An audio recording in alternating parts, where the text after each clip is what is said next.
My name is Pastor Mike, and I'm the lead pastor at Mohawk Valley Church. Well, I hope you've been enjoying the MVC network today. I want to welcome you to our Level Up Leadership Show. These episodes are going to be designed to help you grow as a leader. And don't we all need help to grow as a leader? Well, John Maxwell said this: a great leader's courage to fulfill his vision comes from passion, not position. Wow, that is great. Passion, not position. Leadership is so much about your passion to lead people, okay? It's not about a position, a title, and we'll get into that later on, but you need passion to be a leader. And passion doesn't always turn into, you hear passion and you just think of these, very over-the-top leaders, outgoing, always talking. That's not what passion is. It's a part of it. It can be a vein of passion, but man, passion is just something that gets you up in the morning, that drives you to greatness. All right, so I think a lot of times people dismiss themselves as leaders because you might not be a manager or supervisor or have some kind of an executive role. But we need to understand that, as I just said, leadership is not a title. Leadership is influence.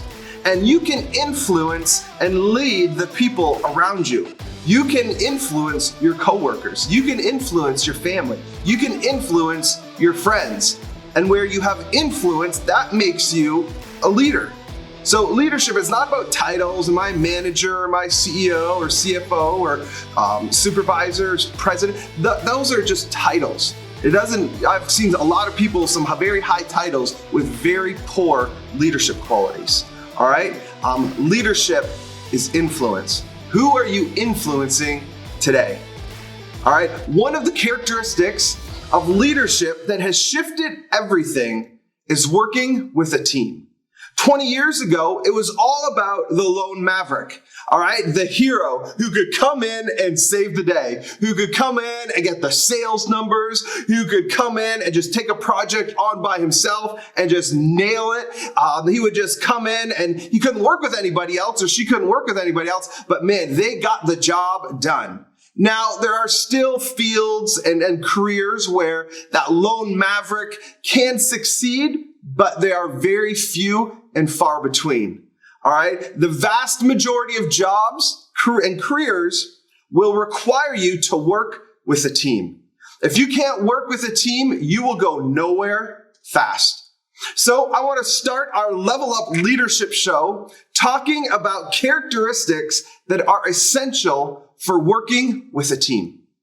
That characteristic today that I want to talk about is communication. Communication is key. Have you ever left a conversation with someone, each of you thinking something different, right? Where you left thinking one thing and then your friend or employee or coworker or boss, they left, and only to find out later you left thinking completely different things.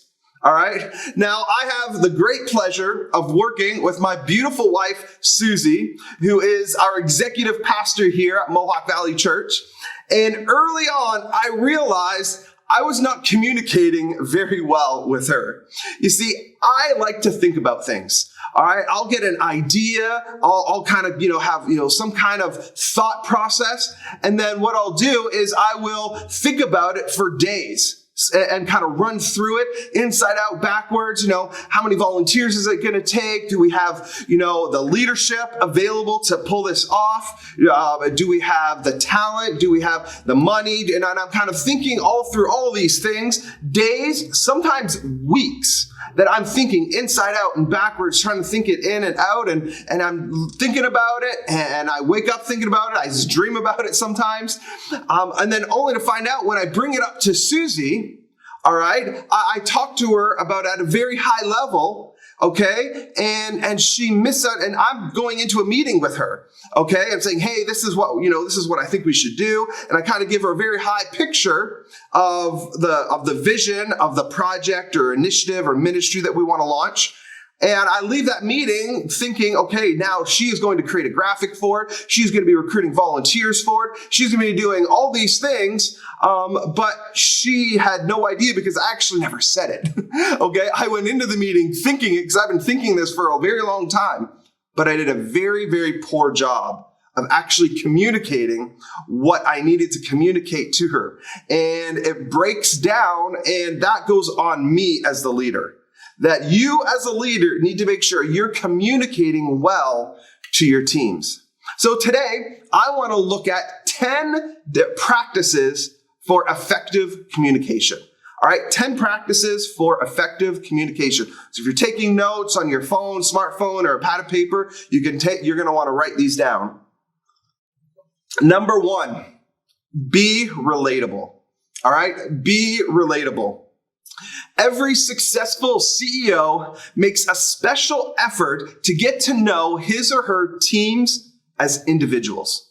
All right, it's imperative that you are relatable to your teams, to the people that you are leading as a leader. Okay, get into the practice of walking around your offices and engaging in informal chats. Informal conversations, getting to know your teams, getting to know your employees, getting to know your project managers, getting to know your supervisors and managers or employees. Get to know them. Show interest in people's lives. All right. Now that can include your employees, your partners, your customers, your coworkers. All right. And be willing to share details about your life. Okay. When you share details about your life, about your family, about what you're looking forward to, the vacation that you just came from, or maybe a trip that you're going on, something that your kids are going through, something you're excited for about your kids or your family. When you share those details about your life, it makes you relatable to those people that you need to communicate with. And the more you share, the more relatable you will become. All right? And what we need to do as leaders is we need to lower the pedestal. All right, people will automatically, as a leader, supervisor, manager, CEO, president, business owner, they will put you on a pedestal. All right, and what you need to do as a leader is you need to lower that pedestal. All right, and when you become relatable and you can share those details about your life, you become relatable. You lower that pedestal, and guess what? They'll rally more behind you for where you're going to lead them. All right, that is the true sign of a leader, to be able to rally the troops, rally your team. And you'll be able to do that far more effectively when you communicate well and you become relatable. All right, number 2, repetition. All right, number 2, repetition. Number 2, repetition. All right, you as a leader need to say the same thing over and over and over and over. All right, when Susie and I became the lead pastors here at Mohawk Valley Church, it was August of 2017, and God just really gave us a vision and a strategy of how to see that vision come to pass. And one of the initiatives that we launched, it was about 6 months in to our pastorate that we launched, was an initiative called Growth Track. And Growth Track, it was this initiative that wanted our whole church to go through so they could really understand the mission and vision of our church. Now, Growth Track would also later serve as a pathway for new people attending our church to get plugged in. But you know what? If I had got up on a Sunday morning and, tweeted out one graphic or put on Instagram one graphic, hey, we're launching Growth Track, this is what it's going to be, and that was the only time I said it, I would have failed miserably. I was shocked at how long it took for people to really grasp. And it wasn't the people's fault. I mean, we are filtering through so much information, all right, that it just takes that repetitive over and over and over for people to really get it and to understand. People think about their jobs and their families and, what's going on in their marriages and what's going on in the world and news. They have so much that they're trying to consume that they're not even sure if what you're saying is important yet. So you need to say it several times before they even decide if it's important enough to really listen to and to really understand. And it took about a year at least a year for everyone. When I said growth track to people that really understood what I was talking about, and I would say it at least 2 or 3 times a month and for a whole year. Okay, it took a long time. And you know what? I promise you, there are people even now in our church that still don't know what growth track is. And again, it's just that repetitive. It needs to be said over and over. If you are a manager, a supervisor, you need to say things over and over and over again. All right. And just when you're getting sick of it, okay, just when you're getting sick of people, of you saying it, getting sick of yourself saying it, you just think, oh my goodness, I just don't know if I could say this thing anymore. That is just when people are starting to get it. So don't stop. All right. You need to just keep hammering away at that mission, at that vision, at that new initiative that you want to launch, that new idea. You need to keep hammering over and over and over and over again. All right, repetitive. Number 3, have a sense of humor. Okay, please have a sense of humor. No one wants to work for a stiff boss. Now, I'm not saying you need to be Will Ferrell, all right, and be a stand-up comedian to be a leader, but you need to have some kind of sense of humor, all right? Leaders, just don't take yourself so seriously all the time. You need to learn how to joke around with your team. Let them know that you can have fun. And when you have a sense of humor, all right, it loosens people up. You can loosen people up with your humor and put them at ease, and it allows you to communicate what you need to communicate with them easier, and they're more receptive to that. So this will help you when you are ready to communicate something that's important. When you use some humor and you use, tell a joke or, something funny that happened to you, use yourself. That is probably one of the best ways of humor, is to use something that you did that would make yourself look a little bit silly, all right? This will help. It'll loosen people up and allow them to receive the message that you have. Now, it should also be said to do it very carefully, all right? Don't go too far, all right? Never put someone down to be funny, all right? And I would stay clear of politics and religion, all right? I wouldn't joke about politics or religion. It's 2 things that people hold very dearly, and that will backfire very, very quickly, all right? And so you want to put people at ease, kind of let them loosen up a bit, have a sense of humor. And the last thing you want to do, right, is to hurt or offend someone in an attempt to be funny. All right, that's not what you want to do, so be careful, all right? But have a sense of humor. Be okay with joking around and having a little fun, okay? There's a time to be serious, a time to get work done, and your employees know that, all right? If you hired the right people, all right, they know when the time is to get work done and when the time is that they can, joke around and relax a little bit. But they're gonna be looking to you to lead them and to see when are those times appropriate. When are those times okay? All right, number 4, analogies are key. Okay, write this down. Analogies are key for communicating well. Using analogies is an easy tool for great communication. All right, it's an easy tool to have great communication. Analogies instantaneously put everyone on the same page and can help resolve conflict. Because you think about this one person's vision of a great event may be different than another. Might be different than someone else's, and we all have our own experiences, right? We all have our own past, and that's really what we draw off of. So when I come in and I say, hey, I want to put on this great event. Well, what my experience of what a great event is completely different than someone else's great event. And I remember last year, it was a year ago around this time, around April, we did our very first, that I was here, Easter Palooza. And so I think it was around January, I started talking to my volunteers and team and staff and hey, I want to do this great event. It's going to be amazing. We're going to do an Easter Palooza. We're going to have kids come and we're going to do an egg hunt. And as soon as I said, egg hunt, everyone kind of has their own idea of what that's going to look like.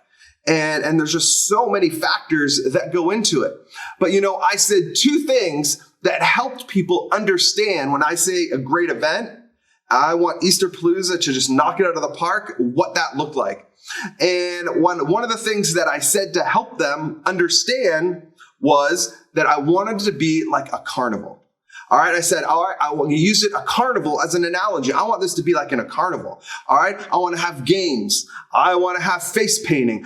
I want to have a petting zoo. I want to have cotton candy. We're going to have a stage, and we're going to have an MC and speakers and music playing. All right, we're going to give away prizes and Easter baskets. We're going to have different hunts set up. And as soon as I started giving analogies, hey, this is what. As soon as I said carnival, everyone kind of got on the same page. Oh, yeah, they have games at carnivals. They have face paint at carnivals. They have balloons at carnivals. They have music. All of it began to make sense when I used the analogy of a carnival. Then what I said really helped people send it home when I said a big event was when I said, we're going to have 25,000 Easter eggs. And a lot of people, actually last year it was 20,000. We were going to do 25,000 this year. Unfortunately, we had to postpone it, but last year we did 20,000 Easter eggs, and people thought I was crazy, and they're like, you know what? Okay, like Pastor, that's a lot of eggs. And they got the idea when I said, hey, we're going to put on a big event, and I used those two things, the carnival and a large number of eggs. They began to put everybody on the same page of what I was thinking.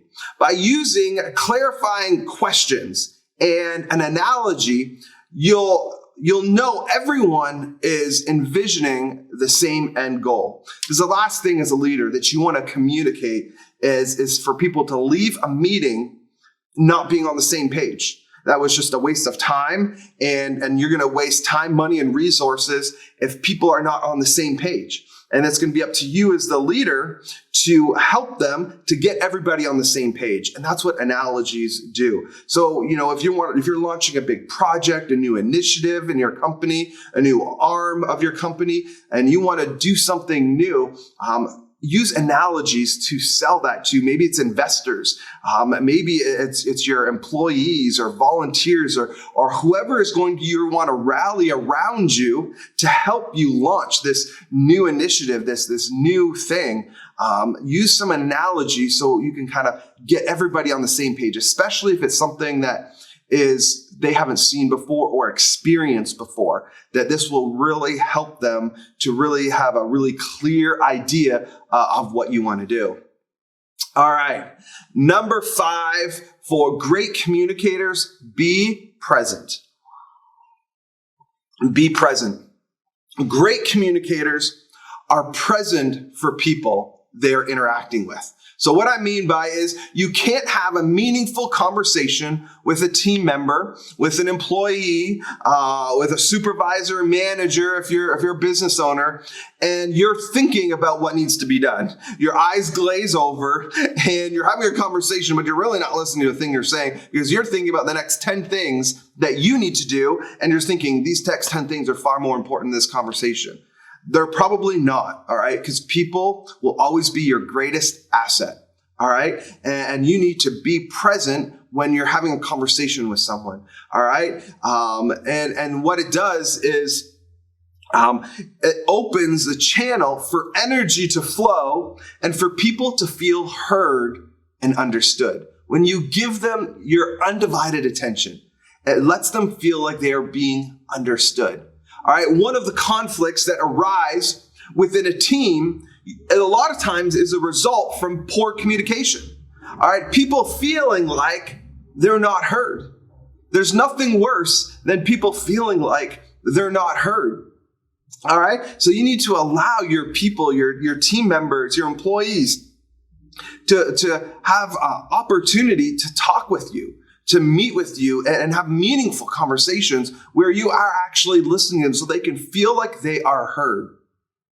Your teams know that you're not going to act on every single idea they have. All right. I don't act on every single idea that my staff and volunteers and teams have. All right. And neither will you. But what people want is they want to be heard. All right. And what I do is I try to listen to people's ideas and people, I want them to feel heard and valued because they are. I value their input. I value their leadership. All right. Your presence is the greatest gift that you have to offer. All right. Close the laptop, turn off the phone, eliminate the distractions, and be there with that person. Okay. Be there, be present with them, and give them all of your attention. And what this will do is it will only strengthen your team. When you are present and you listen to them and your team members feel like they can come and talk to you, it's only going to strengthen the bond of that team, and it's going to strengthen the communication. All right, because communication is two ways. It's not just you barking orders, all right, to your employees, to your team members. All right, communication goes two ways. And you, as a leader, you want to make sure that your employees, that your team members know that communication is open. It's not a one-way street, that you want to hear from them. Because your employees, your people, they have great ideas. And it's on you as a leader to pull them out and to act on the ones that are in line with the vision and mission of your company, of your organization. All right. So it will only strengthen you when you are present. Number 6, put your audience at ease. All right. When you're communicating, great communicators have a way of disarming their audience in order to put them at ease. All right. No one wants to be talked over. All right. If you walk into a room and it doesn't matter if it's strangers or if it's your team, and you start talking in terms and jargon that only makes sense to college professors and leaves your audience wondering, what did they just say? It's only going to confuse and irritate people. All right. And so you need to put your audience at ease by speaking in such a way that they can receive what you're saying. All right. It's up to you as the leader to talk in such a way that they can understand what you're saying. And using big words and trying to show off your fancy vocabulary is not going to help when you're trying to communicate with your teams, with your people, or in an audience of strangers. It's not going to win you any brownie points talking and using words that nobody understands. All right. And I don't know if you've ever noticed, you remember when President Obama, when he was president, he would speak. Okay. He was a great communicator, and he would use the words like this. He would use folks instead of people, or how he would intersperse in his speeches with the phrase, And what it did is it just kind of gave the audience just this sense of, oh, he understands me. Okay. You can agree with his politics or not. He is a great communicator. Okay. And he used words on purpose that put people at ease. All right. And those are two good examples of how great communicators attempt to put their audience at ease by using calming language and phrasing. So be intentional when you communicate with people. Be intentional when you communicate with your teams and your employees, or even, like I said, if it could be a room full of strangers, be intentional with how you phrase things, because it will put your audience at ease and it will allow them to receive the message that you are trying to convey to them. All right. Number 7, customize your communication. You cannot talk to all people the same way and expect the same results. All right. Everyone learns differently. And it's up to you as the leader to adjust your communication so each team member understands. All right. Some people like to be walked through step by step so they can learn. All right. Some people would rather do it on their own and go home and figure it out. I know a lot of parents right now, you are trying to figure out how to teach your kids. And each child learns differently. And that's why we have such great teachers, because they learn how each child learns and how they receive information, how they can learn. Some people, need a little bit more help and walk through the step to learn. Other people can take it, read it, and figure it out themselves. And it's up to you as a leader to figure out how to communicate what you need to communicate. So you need to customize your communication methods. All right. And this all takes time. Okay. I don't think you're going to go in and learn how everyone ticks in one day, how everybody learns in one day. You're not going to go in and figure it all out the next business day that you're there with your team. And it's not going to happen. It's going to take days, weeks, maybe even months to figure out and to learn how people receive information, how you need to customize your communication. Okay. But what we can't do as leaders is expect everyone to adapt to our leadership style and our communication style. And let me tell you, that was exactly what I did early on. Early on in my leadership, early on when I became a pastor and stepped into a leadership position, I was trying to communicate with people the way that I communicate. And how I learn, and how when people communicate with me, how I receive it, that's naturally how I tried to communicate with everyone. And I was trying to communicate with people that just, they weren't hearing me. They weren't understanding me. And I was getting frustrated. I was trying to wonder, what is wrong? Why didn't they hear me? And so things were getting lost in the details. And guess what? It was my fault. It was my fault because I wasn't customizing my communication style. I wasn't customizing how I communicated with people, and it was irritating people. It was definitely irritating me because people weren't understanding what I was trying to say, understanding, where we're going, what we're doing. And so you need to know that it's on you as a leader to customize your communication and how you communicate with your teams. Number 8, write everything down. All right. Phone and in-person conversations are valuable, but because memories are so unreliable, write things down.